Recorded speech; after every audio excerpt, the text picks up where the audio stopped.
Hello friends, मैं हर्षा शुक्ला आप सभी लोगों का हर्षा क्लासेस में बहुत बहुत स्वागत करती हूँ। फ्रेंड्स, आज मैं यूपीटीएट फोर्थ सेमेस्टर के माध्यिका और बहुलक यानी मीडियन एंड मोड चैप्टर का पार्ट 2 लेकर के आई हूँ। ये संपूर्ण चैप्टर के निचोड़ का पार्ट 2 है। फ्रेंड्स, पार्ट 1 इससे पहले मैंने करा दिया है, उसका लिंक मैं डिस्क्रिप्शन बॉक्स में डाल दूंगी, वहां से आप लोग देख सकते हैं। और फ्रेंड्स, बहुत ही महत्वपूर्ण चैप्टर है आपके एग्जाम के लिए, क्योंकि यहाँ से प्रश्न तो आपकी परीक्षा में हर हाल में पूछे जाएंगे और बहुत ही अच्छे मार्क्स मतलब के क्वेश्चन, कई क्वेश्चन जो है यहाँ से पूछे जाते हैं हर वर्ष। ऑब्जेक्टिव में भी, वेरी शॉर्ट में भी और शॉर्ट में भी, तीनों में आपको इस चैप्टर के क्वेश्चन देखने को मिलेंगे। अगर अभी तक आप लोगों ने हर्षा क्लासेस को सब्सक्राइब नहीं किया है तो बिल्कुल हर्षा क्लासेस को सब्सक्राइब करना और अपने सभी दोस्तों, सभी मित्रों को शेयर करना ना भूलें। तो चलिए फ्रेंड्स, स्टार्ट करते हैं। बात करेंगे यहाँ पे बहुलक की। तो बहुलक में है कि दिए गए आंकड़ों में सबसे अधिक बार आने वाले पद को बहुलक कहते हैं। ठीक है, मतलब जो पद सबसे ज्यादा बार आएंगे उन्हें वही बहुलक होगा। आप एग्जाम्पल से भी समझेंगे क्वेश्चन में। तो यहां पर देख सकते हैं फ्रेंड्स, अर्थात जिस पद की बारंबारता सबसे अधिक होती है वह पद बहुलक होता है। मतलब जिस पद की बारंबारता जो है सबसे अधिक होती है वही पद क्या होता है, बहुलक कहलाता है। अब बात करेंगे फ्रेंड्स क्वेश्चन की, बहुलक से रिलेटेड प्रश्न देख लेते हैं। तो पहला क्वेश्चन है, 10 छात्रों द्वारा प्राप्त किए गए निम्नलिखित अंकों का बहुलक ज्ञात कीजिए। ठीक है फ्रेंड्स, बहुत ही महत्वपूर्ण प्रश्न है, यहाँ से परीक्षा के लिए आपके बनेंगे फ्रेंड्स, तो बिल्कुल बहुत ध्यान से समझेंगे एक एक क्वेश्चन को। ठीक है, तो यहाँ पर सबसे पहले हम देखेंगे कि कौन सा पद ऐसा है, या आपको पद दिए गए हैं। यहाँ पे 10 पद आपको दिए गए हैं, ये तो क्वेश्चन से ही कंफर्म है, काउंट करने की जरूरत नहीं है। 10 पद आपको दिए गए हैं, इसमें से आपको बहुलक ज्ञात करना है। तो बहुलक में क्या होगा फ्रेंड्स कि यहाँ पे आप देखेंगे कि कौन सी ऐसी संख्या है, यानी कि कौन सा ऐसा पद है जो मैक्सिमम बार आया है, मैक्सिमम बार रिपीट हुआ है। ठीक है, तो यहाँ पे 62 को पहले हम लेके चलते हैं। तो 62 वन टाइम है और यहाँ पर कहीं भी और 62 नहीं है। फिर 65 को लेके चलेंगे तो 65 आपका एक ही बार है और कहीं आपका 65 नहीं है। 63 फिर आया ये आपका फ्रेंड्स, यहाँ पे 62 है, ये 65, ये 63, तो 63 भी कहीं नहीं है, इसको भी छोड़ देंगे। 70 आपका 1 टाइम, 2 टाइम और 3 टाइम आया है। ठीक है, तो 70 आपका 3 बार आया है, इसको ऐसे गोला बना दीजिए क्योंकि अभी ये ज्यादा दिख रहा है। ठीक है, उसके बाद नेक्स्ट चेक कर लीजिए। 72 है आपका एक ही बार आया है, 74 आपका एक ही बार आया है, 64 आपका एक ही बार आया है और 80 आपका एक ही बार आया है। तो यहाँ पे लिखेंगे इसमें किसकी बारंबारता अधिक है। बारंबारता मतलब कौन सी संख्या ऐसी है जो मैक्स ज्यादा बार रिपीट हुआ है इस पूरे जो है आंकड़ों में। ठीक है, पूरे डेटा में कौन सी ऐसी संख्या है जो ज्यादा बार रिपीट हुआ है। तो इसमें 70 की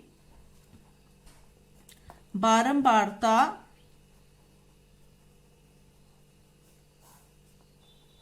अधिक है, अतः बहुलक क्या होगा, बहुलक 70 होगा। और यही आपका हो गया आंसर। इस प्रकार से क्वेश्चन को सॉल्व करेंगे। ठीक है फ्रेंड्स, बढ़ते हैं नेक्स्ट प्रश्न की तरफ। नेक्स्ट क्वेश्चन नंबर 2 है फ्रेंड्स, निम्नलिखित बारंबारता बंटन का बहुलक ज्ञात कीजिए। और आपको पद दिया गया है 12, 16, 20, 24, 28 और बारंबारता दी गई है 5, 11, 15, 22, 8। ठीक है फ्रेंड्स, अगर इस तरह से सारणी के रूप में अगर आपको क्वेश्चन दिया था तो उसको कैसे सॉल्व करेंगे ये आप ध्यान से समझिए। तो यहाँ पे क्या करेंगे फ्रेंड्स कि जो पद आपका देखेंगे कि पद जो है कौन से ऐसे पद की जो बारंबारता है मतलब फ्रीक्वेंसी है वो अधिक है। ठीक है, अभी तक आप काउंट करते थे ये ज्यादा है, ये ज्यादा है। अब यहाँ पे तो आपको डायरेक्टली दिया गया है, पद आपको 12 दिया गया है, उसकी बारंबारता मतलब 12 आया है 5 बार। पद 16 है, उसकी बारंबारता 11 है। पद 20 है, उसकी बारंबारता, उसकी फ्रीक्वेंसी है 15। पद आपका 24 है, उसकी बारंबारता है 22, मतलब 22 बार 24 है। और पद 28 है, 28 की बारंबारता मतलब 28 जो आया है वो 8 बार है। तो यहाँ पर क्वेश्चन से ही आपको स्पष्ट है फ्रेंड्स कि यहाँ पे जो है पद जो 24 है उसकी बारंबारता 22 है। ठीक है, मतलब 24 वाले पद की बारंबारता सबसे अधिक है इसमें। ठीक है, तो यहां पे आप लिखेंगे कि उपरोक्त बारंबारता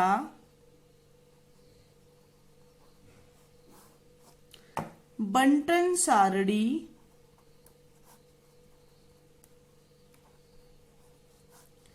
को देखने से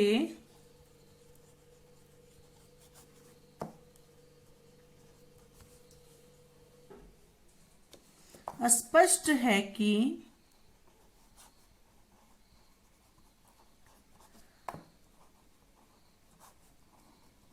पद 24 की बारंबारता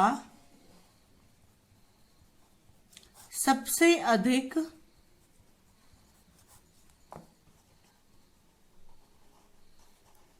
22 है, अतः इसका बहुलक क्या होगा? जो जिन पद की बारंबारता अधिक होती है वही पद क्या होता है? बहुलक होता है। ठीक है फ्रेंड्स, ये तो फ्रीक्वेंसी की बात की जा रही है। जो आप काउंट करते थे, मतलब पहले क्वेश्चन में जो आपने 70 को काउंट किया था कि 3 बार बारंबारता है उसकी, तो 70 ही तो उसका बहुलक हुआ। तो पद ही आपका बहुलक होता है। बारंबारता के अनुसार आप बहुलक को के पदों में बहुलक को निकालते हैं। ठीक है फ्रेंड्स, अतः इसका बहुलक क्या होगा? इसका बहुलक होगा 24 और यही आंसर होगा। ठीक है, बहुलक 24 होगा, अतः मोड यानी बहुलक बराबर 24 और यही हो गया आपका आंसर। होगा आप लोग को समझ में आ गया होगा। बढ़ते हैं नेक्स्ट क्वेश्चन की तरफ। इसी प्रकार से ये क्वेश्चन नंबर 3 है फ्रेंड्स। आंकड़ों 2, 3, 2, 4, 2, 5, 6, 2, 4 का बहुलक ज्ञात कीजिए। तो फ्रेंड्स इसमें आंकड़ों में देखेंगे कौन सा आंकड़ा ऐसा है जो ज्यादा बार आया है, वही बहुलक होगा। ठीक है, तो यहाँ पे 2 एक बार आया है, 2 बार आया है, 3 बार आया है। 3 कितनी बार और 4 बार आया है। ठीक है, दो जो है वो 4 बार आया है। और यहाँ पे 3 कितनी बार आया है? 3 आपका एक ही बार आया है। 4 आपका कितनी बार आया है? 4 आपका 2 बार आया है। ठीक है, एक यहाँ पे आया है, एक यहाँ पे आया है। फिर 5 आपका एक बार आया है, 6 आपका एक बार आया है। तो यहाँ पे कौन सी ऐसी संख्या है जो मैक्सिमम टाइम आई है? तो यहाँ पे जो संख्या है जो मैक्सिमम टाइम आई है वो क्या है? वो है 2। ठीक है फ्रेंड्स, तो यहाँ पे लिखेंगे इसमें 2 की बारंबारता सबसे अधिक है, अतः बहुलक बराबर 2 और यही हो गया आपका आंसर। होप आप लोग को समझ में आ गया होगा। नेक्स्ट क्वेश्चन की तरफ बढ़ते हैं फ्रेंड्स, क्वेश्चन नंबर 4 की तरफ। 13, 14, 10, 12, 11, 12, 13, 10, 12 का बहुलक ज्ञात कीजिए। तो इसका आपको बहुलक ज्ञात करना है। इसमें से कौन सा मैक्सिमम टाइम संख्या है वही बहुलक होगा। तो यहाँ पे सबसे पहले 13 को लेते हैं। 13 एक बार आया है, 2 बार 1 मिनट 2 बार 13 है आया है। ठीक है, 14 कितनी बार आया है? 14 एक बार आया है, बस एक ही बार आया है। 10 कितनी बार आया है? 10 भी आपका 2 बार आया है। 13 भी आपका 2 बार है, 10 भी आपका 2 बार है। अब 12 की बात करते हैं फ्रेंड्स। 12 एक बार, 2 बार और 3 बार आया है। 11 भी एक बार आया है। ठीक है फ्रेंड्स, तो यहाँ पे सबसे ज्यादा मात्रा में कौन सी संख्या आई है? 12 आई है। तो इसमें क्या लिखेंगे? इसमें 12 की बारंबारता ऐसे लिख करके जरूर दिखाएंगे एग्जाम में, डायरेक्टली ऐसे 12 आंसर नहीं कर देंगे। सबसे अधिक है, अतः बहुलक बराबर 12 आंसर। ठीक है फ्रेंड्स, होप आप लोग को समझ में आ रहा होगा। बढ़ते हैं नेक्स्ट क्वेश्चन की तरफ। इसी तरह से ये अगला भी प्रश्न है फ्रेंड्स कि 25, 20, 17, 15, 13, 17, 19, 20, 21, 25, 20, 15, 23 आंकड़ों का बहुलक ज्ञात कीजिए। इसमें सबसे ज्यादा बार कौन सी संख्या आई है, इसको चेक करते हैं। चेक करने के लिए आप सबसे पहले ऐसे निशान लगा चलिए। 25 को आपने चेक किया, 25 एक बार आया है, 25 2 बार आया है, और कहीं देखिए 25 है पूरे में नहीं है, छोड़ दीजिए। 20 आपका एक बार आया है, 2 बार आया है, 20 3 बार आया है 20। ठीक है, 20 आपका 3 बार हो गया। 25 आपका 2 बार हो गया। फिर 17 आपका है, 17 कितनी बार आया है, 1 बार आया है, 2 बार आया है, ठीक है, 17 भी आपका 2 बार हो गया। 15 कितनी बार आया है, 15 1 बार आया है और यहाँ पे 2 बार आया है, तो 15 भी आपका 2 बार हो गया। 13 आपका कितनी बार आया है, देखिए 13 कहीं नहीं है, 13 सिर्फ 1 बार है। उसके बाद 17 तो हो गया है। 19 आपका है, 19 आपका 1 ही बार आया है, ठीक है। 21 आपका 1 ही बार है, ठीक है। 23 आपका 1 ही बार है। तो सबसे ज्यादा संख्या किसकी है, 20 की है। 20 की संख्या कितनी है, 3 है। तो यहां पे लिखेंगे इसमें 20 की बारंबारता सबसे अधिक है, ठीक है। 20 की बारंबारता सबसे अधिक है, अतः बहुलक बराबर 20 और ये हो जाएगा आपका आंसर। बढ़ते हैं अगले प्रश्न की तरफ फ्रेंड्स, क्वेश्चन नंबर 6 की तरफ। आंकड़ों 8, 12, 9, 15 को आरोही क्रम में लिखिए। इसको आपको आरोही क्रम में लिखना है। आरोही क्रम में मतलब असेंडिंग ऑर्डर में लिखना। असेंडिंग ऑर्डर का मतलब होता है फ्रेंड्स, सबसे पहले सबसे छोटी, फिर उससे बड़ी, फिर उससे बड़ी, फिर सबसे बड़ी, इस तरह से लिखते हैं। लेकिन अगर यही आपको डिसेंडिंग ऑर्डर में दिया गया रहे, मतलब अवरोही क्रम में दिया गया रहे, तो सबसे पहले सबसे बड़ी संख्या लिखेंगे, फिर छोटी, उससे छोटी, फिर उससे छोटी, फिर लास्ट में सबसे छोटी। तो इसका जस्ट अपोजिट हो जाएगा। तो चूंकि आपको आरोही क्रम में लिखना है, आरोही क्रम में यहां पे ऐसे लिखेंगे और उसके बाद यहां पे हो जाएगा फ्रेंड, सबसे छोटा क्या है, यहाँ पे 8 है, उससे बड़ा क्या है 9 है, उससे बड़ा क्या है 12 है और उससे बड़ा क्या है 15 है। तो लास्ट में सबसे बड़ी संख्या और पहले सबसे छोटी संख्या, ठीक है। ये हो गया आरोही क्रम। अब यही आपसे अवरोही क्रम में अगर कभी कभी परीक्षा में पूछ लिया जाता है, तो अवरोही क्रम अगर आप लिखेंगे, वैसे यहाँ पे नहीं पूछा गया है लेकिन मैं आपको बता दे रही हूँ, अवरोही क्रम में अगर लिखेंगे तो लिखेंगे सबसे पहले 15, फिर 12, फिर 9, फिर 8। ये आप हमेशा ध्यान में रखेंगे। आरोही मतलब होता है घटते से बढ़ते के क्रम में, अवरोही मतलब होता है बढ़ते से घटते के क्रम में। अब बढ़ते हैं नेक्स्ट क्वेश्चन की तरफ। नेक्स्ट क्वेश्चन नंबर 7 है फ्रेंड्स, निम्नलिखित बारंबारता बंटन की माध्यिका ज्ञात कीजिए। तो इसमें आपको इस तरह का क्वेश्चन मैं कल बताई थी, लेकिन कई सारे स्टूडेंट्स को थोड़ी समझने में दिक्कत हुई थी, तो मुझे लगा इस क्वेश्चन को फिर से लेकर के आते हैं ताकि एकदम से क्लियर हो जाए। तो फ्रेंड्स यहाँ पे निम्नलिखित बारंबारता बंटन की माध्यिका ज्ञात कीजिए आपका क्वेश्चन है। आयु वर्षों में दिया गया है 12, 13, 14, 15, 16, 17, 18 और शिक्षार्थी हैं आपके 12 आयु वर्ग के 4 शिक्षार्थी हैं, 13 आयु वर्ग के 5 हैं, 14 आयु वर्ग के 4 हैं, 15 आयु वर्ग के 6 हैं, 16 आयु वर्ग के 7 हैं और 17 मतलब जिसकी वर्ष के आयु के 4 हैं और 18 वर्ष आयु के 2 हैं। ठीक है फ्रेंड्स, होप आप लोग को ये क्वेश्चन समझ में आ रहा होगा। अब इससे क्या करेंगे फ्रेंड्स, बारंबारता बंटन की माध्यिका आपको निकालनी है। तो सबसे पहले आप यहां लिखेंगे आयु वर्षों में, जैसा कि क्वेश्चन में दिया गया है। फिर आप लिखेंगे बारंबारता, या शिक्षार्थी लिख सकते हैं या बारंबारता लिख दीजिए, ठीक है, बारंबारता। और तीसरा कॉलम यहां बनता है, मैंने पार्ट 1 में इसको अच्छे से समझाया है, पार्ट 1 भी आप लोग जरूर देख लीजिएगा, संचयी बारंबारता। ठीक है फ्रेंड्स, ये हो गया। अब आयु वर्षों में आपको क्या क्या आयु दिया गया है वो आप लिख लीजिए। 12 है पहला, फिर दूसरा है 13, तीसरा है 14, ठीक है, ये देखिए, चौथा है 15, पांचवा है 16 और छठवां है 17 और सातवां है 18। ठीक है, ये हो गया आपका, ये आपने लिख लिया पूरा। अब क्या है फ्रेंड्स, बारंबारता क्या दी गई है, बारंबारता आपको ये दी गई है, शिक्षार्थी यानी बारंबारता। तो ये 4 हो गया पहले का, दूसरे का हो गया 5, तीसरे का हो गया 4, चौथे का हो गया 6 और पांचवें का हो गया 5। ठीक है, और फिर 4 है और फिर 2 है। ठीक है, ये देखिए पूरा हमने इस तरह से बारंबारता के नीचे नोट कर लिया। अब देखिए फ्रेंड्स कैसे इसको सॉल्व करेंगे।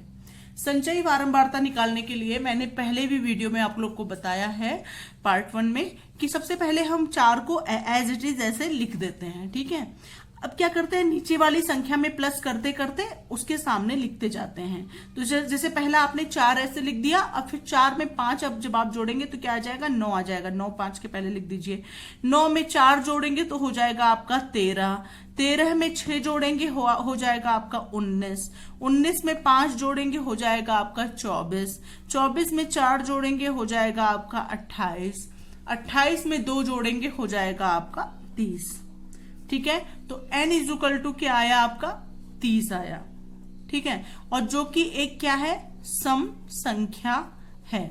ठीक है, अब फ्रेंड्स मैंने आपको 2 फॉर्मूले बताए थे। एक, जब संख्याएं आपको विषम दी गई हो माध्यिका निकालने में क्या फॉर्मूला अप्लाई होगा, n+1/2 आइटम करके जब विषम संख्या दी गई हो तो ये फॉर्मूला अप्लाई होता है, और जब सम संख्या दी गई होती है तो कौन सा फॉर्मूला होता है, ये भी मैंने आपको कल के क्वेश्चंस में बताया था।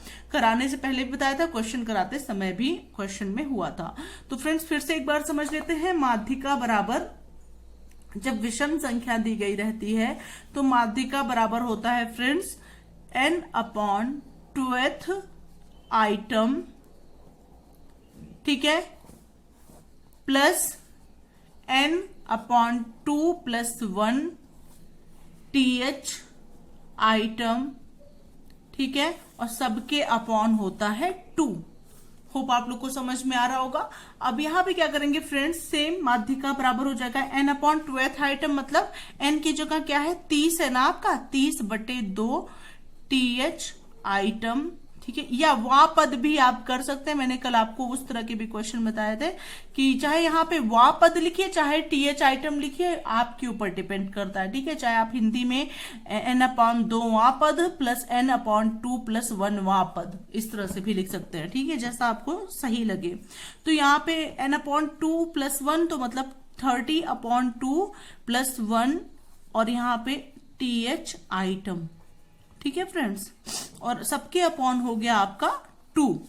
ठीक है, अब यहां पे क्या करेंगे फ्रेंड्स, 2 से ये डिवाइड हो जाएगा 30, तो ये हो जाएगा 15, और यहां 2 से 30 डिवाइड हो गया, ये आपका 15 हो गया। अब यहां लिखेंगे 15th आइटम प्लस 15 × 1 क्या हो जाएगा, 16, मतलब 16th आइटम। ठीक है, और सबके अपॉन हो गया आपका 2। ठीक है फ्रेंड्स, इस तरह से हो गया। अब कैसे इसको सॉल्व करेंगे, इसको ध्यान से समझिए, थोड़ा सा इसमें है। ठीक है, तो यहां 15वां पद और 16वां पद किस बारंबारता में आ सकता है, ये आप देखेंगे। तो आप संचयी बारंबारता की सारणी में आएंगे। और फ्रेंड्स मैंने आप लोगों को कल भी बताया था वीडियो के मतलब फर्स्ट पार्ट में कि 15वां और 16वां पद की जो बात की जा रही है वो संचयी बारंबारता में आप देखेंगे। और अगर 15 या 16 कहीं भी नहीं है, मतलब देख लीजिए आप कहीं भी 15 या 16 नहीं है, तो उसके नियरेस्ट नंबर को हम देखेंगे। और नियरेस्ट में भी जैसे 13 है, 13 से भी 15 नजदीक है, और 16 जो है वो 13 से भी नजदीक है और 19 से भी नजदीक है। ठीक है, तो 13 और 19 दोनों के भी नजदीक नियरेस्ट आ रहा है दोनों। ठीक है, लेकिन जो सबसे बड़ा वाला बारंबारता होता है उसी को हम लेते हैं। ठीक है, तो सबसे बड़ा वाला क्या है, 19 है। 13 और 19 में से सबसे बड़ा क्या है, 19 ही तो है। और 19 के जो है सामने का, ठीक है, सामने का वर्ग हम लेंगे।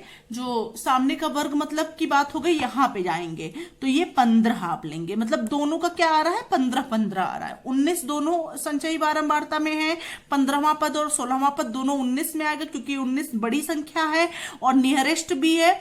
और उसके सामने का जो पद है वो क्या है, 15 है, दोनों 15 के अंतर्गत आएंगे। तो इसको आप लिख के दिखाएंगे, मैं यहां पे बता देती हूँ किस तरह से आप इसको दिखाएंगे। तो यहां लिखेंगे 15वां पद तथा 16, उसके नीचे करेंगे, लेकिन मैं साइड में दिखा रही हूं क्योंकि ये क्वेश्चन देखते देखते आप कर लेंगे। 16वां पद उस वर्ग में होगा जिसकी संचयी बारंबारता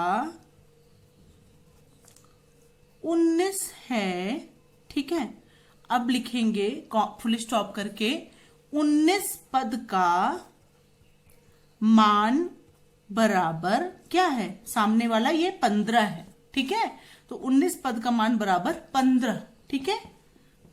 अब यहां पे लिखेंगे, यहां चूंकि लिखा है 15th आइटम, वही पुनः 15th item plus 16th item upon 2, इतना ही तो आया था। अब 15th आइटम किस में आ रहा का पद क्या है, 15 है, और 16th आइटम भी किस में, 19वें पद में आता है, उसका मान क्या है, 15 है। 15 प्लस 15 और बटे 2, मतलब 16वां पद भी तो 19 पद में आता है। 16वां आइटम, 16वां पद जो है वो 19वें पद में आता है, और 19वें पद का मान भी 15 है, और 15वां पद भी 19वें पद में आता है, उसका मान भी 15 है। तो ये हो जाएगा 30/2, 2 से आप 30 को डिवाइड कर देंगे, हो जाएगा आपका 15। तो ये हो जाएगा बराबर 15 वर्ष, और यही हो जाएगा आपका आंसर। होप आप लोग को अच्छे से प्रश्न समझ में आ गया होगा, ठीक है फ्रेंड्स। तो ये रहे, यहीं पर आपका माध्यिका और बहुलक चैप्टर समाप्त होता है। नेक्स्ट चैप्टर के साथ मैं पुनः हाजिर होंगी। आप लोग को मेरा प्रयास कैसा लग रहा है कमेंट सेक्शन में जरूर बताइएगा। ज्यादा से ज्यादा दोस्तों को, ज्यादा से ज्यादा मित्रों को ये वीडियो जरूर शेयर करिएगा। हर्षदा क्लासेस चैनल का लिंक भी शेयर करिएगा, ताकि ज्यादा से ज्यादा लोग जुड़ करके यहाँ पे अपनी तैयारी को बेहतरीन बना सकें। मिलते हैं नेक्स्ट वीडियो के साथ, तब तक के लिए thank you so much friends, thanks for watching my video.